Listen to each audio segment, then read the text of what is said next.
Greetings and salutations, YouTube. Welcome back to the channel. Today's going to be a pretty fun video. We're talking about 5 things that you need to start your journey as a filmmaker on YouTube. It's going to be so good. I can feel it in my bones. I can feel it in my heart. I can feel it in my boobs. It's going to be a great video.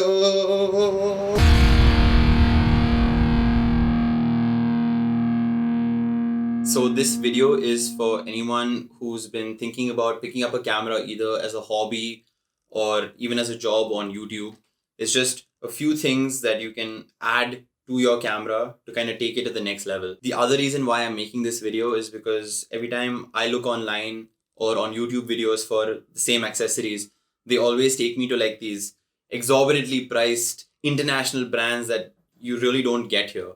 So I'm making this video to kind of talk about the stuff you do get locally in India, in Bangalore, that can really help you with your cinematography or your YouTube channel or whatever it is that has to do with the camera. Also, quick side note, a camera isn't one of the 5 things in this group right now, because I think a camera deserves its own video and each camera is different and choosing a camera depends on a lot of different things.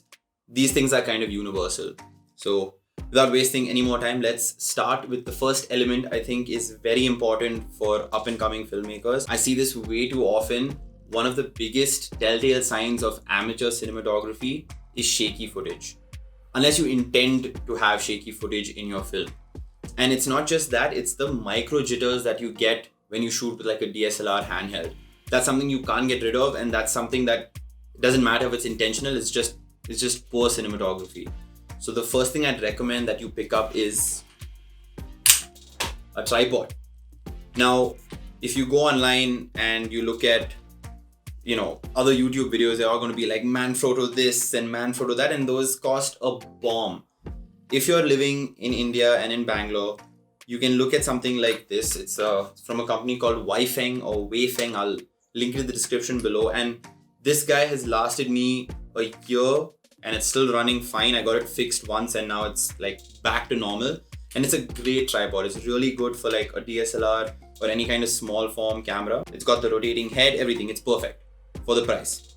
I got this for around 6,000 bucks, which if you still think is a little pricey for you, you get tripods off Amazon for like $7.99 and $4.99, like Amazon Basics. Obviously it won't be as well built as this one, and it definitely won't be as well built as a Manfrotto, but it's better than nothing. So if you're starting out your journey as a filmmaker and you need some form of stabilization, I recommend the cheapest, easiest, best reviewed tripod you can find, like a good middle ground of all those 3 things. And I actually really recommend Weifeng. I don't know if they make this model anymore, but I will link in the description below a different model of the same brand. So, numero uno, tripod. The next must-have accessory in your filmmaker's kit is some form of audio recording device. Now, it's very easy to not see or forget a bad shot in a film, but bad audio sticks out like the sorest thumb in the whole world. So anything, even if you have a lapel mic plugged into your phone, it works. You download a recording app, plug in a lapel mic, it's like $1,000 on Amazon. What I recommend though is if you're starting out new and fresh and you want to have a little bit of wiggle room with your audio, is to get an on-camera mic. I'm using the Rode Video Micro. It's on the camera right now, so I can't show you, but it makes a huge difference, especially when you can just pick it up, go out into the open and record a clean voiceover when you need it, or you need to record like background audio of say like leaves rustling or anything. You can just quickly take like a bite straight into the camera. And the fact that it's already synced to your footage really helps. So when you're starting out, if that's something you don't want to get into right away, you just want to make videos fast and have a quick turnaround time, this is the perfect thing for you. What you're listening to right now is audio from the camera with the mic on top. Now you're listening to my audio directly into the camera without the Rode Video mic on. And you can tell there's a huge difference in like the clarity, the crispness of the voice. It just takes away that little harsh, echoey sound that you get when you record straight into the camera. So this little guy is muy caliente, as the Mexicans would say. Muy caliente. Ay. And I've used this for years now. It really has never let me down for any reason. Even in noisy areas, crowded areas, whenever I need some form of decent audio, I go straight to the Rode video mic. It's great. So audio, hella important. This might be one of the most, well, no, I guess they're all pretty important, but this is pretty damn important. So listen up. Okay, this point number 3 is actually the most important thing in my opinion, because it took me a really long time to embrace the fact that I need this in my filmmaking life. And now that I do have it, I regret the times I never had it. And I am, of course, talking about some form of lighting.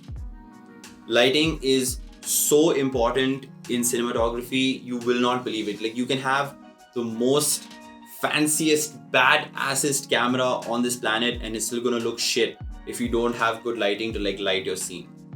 So right now I'm using a softbox and a Godox SL60. This whole setup costs around 10,000 bucks. So if that's something you can't get into just yet, that's fine. Use something like a window light if you need to, but use something. A good middle ground between this and using natural light where you can't really control the light is this little guy. This is a bicolor mini LED from Simpex. It takes these Sony NPF batteries, so you can get the bigger ones, the smaller ones, and it's great. Like, it's in a pinch. Oh, hang on. Experiencing some difficulties here, boys and girls. What? Yeah, okay. So like, in a pinch, this thing will save your life. Like, it's so good. And the fact that you can like adjust the color temperature is like an added bonus. So whenever I'm shooting in like tight spaces, in restaurants or anything like that, I go straight to this. You can put this in a car to light a scene while you're talking in the car. You can use it as like a little bit of a hair light at the back in like these interview settings. It's actually the cutest, most efficient little thing that I keep in my camera bag, and I regret not buying this sooner. Like, the biggest difference that you can see in your footage is when you bring in some contrast via light. So this is how my room and my little home studio looks like with just the bedroom lights on. I've turned on every single light that I have. It's it's not the best, but this is when I've lit my room / home studio, and I'm pretty sure you can tell the difference is night and day. It looks so much more intentional. And that's the biggest thing. That's what separates you from amateur cinematographers, is that you do everything with some form of intention. That right now you're only focusing on me because the light is on me. I want you to focus a little bit on the showcase at the back, so I've lit it up. So see, that's the big difference. So keep that in mind, boys and gals. Lighting is lit. Accessory numero uno, dos, tres. Accessory numero cuatro is this. What this is, boys and girls, is an ND filter. It stands for neutral density filter. Essentially, it's sunglasses for your camera. So when you're out in the open shooting under bright sunlight and your ISO is already at 100, you don't want to launch your aperture to f22 because you want that shallow depth of field. You can't change your shutter because of the 180 rule. So what do? You put this thingy on and you just turn it till it gets dark enough. See that? Now, I didn't buy into this for a long time for a couple of reasons. One, I didn't think they were worth it because these are quite expensive. And two, I thought that I could just, manage. It didn't matter. As long as I was lit well, it didn't really make a difference. But I kept sacrificing on that shallow depth of field. And when you go out in the open, that's half or almost, in these days, the only thing that makes something look cinematic, right? Is the fact that it's got a nice shallow depth of field with your subject in the foreground and sharp focus. The only way you'll get that in bright daylight is with this. I also have a solution to the price. What I recommend is, I know that these things are super expensive, like you get them from Polar Pro, Tiffin, this one's from Kodak, and they're all super expensive. Like, they start at like 15,000 bucks if you want like a good ND filter, a good variable ND filter. What I recommend is you find one from, I think, Tiffin. Tiffin's a good middle ground in terms of quality and price. You buy ones from Tiffin, I'll link them in the description below, and you pick these up. These are step up or step down rings. So essentially what you do is you take one of these and you screw them onto your ND filter, and what they do is they resize the back of your ND filter to any lens. So I'd recommend you buy the biggest one. I think that's the biggest one you can find. I think the one that I got is 77mm. And for example, my Sigma lens has a ND filter diameter of about 67mm. So you just buy a 67mm step down ring, put it onto this and screw it onto the Sigma, and You're good as gold, boys and girls. And this little combination, when I figured it out, has changed my life. It's really taken my footage truly to the next level. Like when you think about lights and audio and your tripod, they still seem a little basic. This little thing, being as basic as it is, will change the way your films look, because that shallow depth of field is just worth it. It really is. Last but not least, let's talk about lenses. So lenses too, just like lights and audio, are so crucial to your final setup, because even if you have a fancy camera like the best in the world, but you have a soft lens that's not of great quality, you're going to get a bad image at the end of it. So what I recommend, besides having the kit lens you may have got with your camera, is to buy a fast lens along with it. Now, what is a fast lens? It's basically one that has a really low aperture or f-stop. The problem with that is those lenses are obscenely expensive.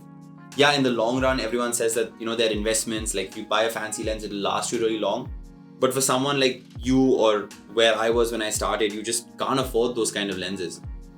But there is one diamond in the, well, not the rough because they're all diamonds, but there's one secret, inexpensive diamond in all these other diamonds, and that is the Canon 50mm 1.8. This lens, I don't know how it exists. I actually don't know how it exists. It costs around $7,000. I think used it may be half that price. It has an aperture of 1.8, which lets in so much light, gives you that nice shallow depth of field, that real cinematic look.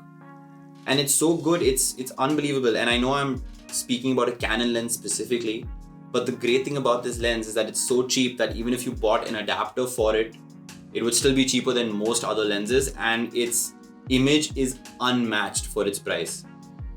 This is my first prime lens that I used with my company. This thing is called the Nifty 50 in like cinematography lingo, because it's just that, right? It's a Nifty 50. It's there whenever you need it, and it literally never fails you. So if you're in the market to buy a prime lens, which is what these are, fixed focal length lenses are called prime lenses.